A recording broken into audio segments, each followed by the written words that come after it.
Hey everyone, welcome to today's digital devotion. We wanted to follow up with something that we had mentioned this past Sunday and just announce it to the entire congregation, which is we encourage people to take a moment of silence every day at 10 a.m. We thought it would be so powerful if everyone in the church was engaging in this act together of pausing at 10 a.m. to just do a time of silent prayer. Whatever is stressing you, whatever you're feeling, whatever you just want to share with God in that moment, lift it up. We're even told in scripture that when we don't even have words to say or speak, the Spirit groans on our behalf and intercedes with God. And so at 10 a.m., let's take that moment to pray together and just have this moment of silence.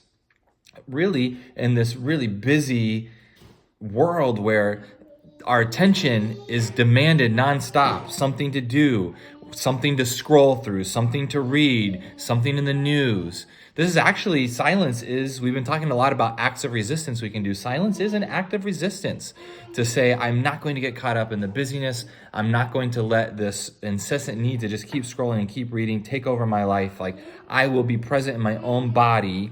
And that is an act of resistance to take that moment of silence. Yeah.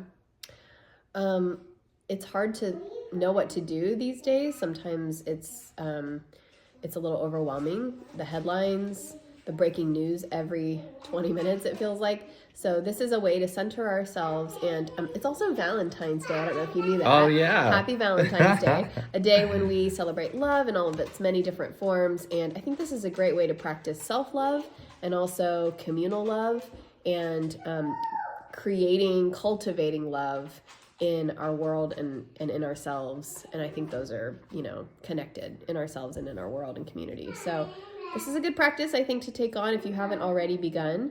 And we look forward to centering ourselves with you and moving forward one day at a time. Yeah, I like that. Just being present with ourselves, knowing I can't tackle everything. It's okay to worry about everything, but at the same time, I just need to be present in who I am and all that stuff that is worrying us. We can just lift up in prayer and say, I'm going to keep working in some small way on it. Yeah. So let's engage in that together as a congregation, just thinking of all the people in the church together at 10 a.m., engaging in that moment of silence. So we'll see you on Sunday at 10 a.m.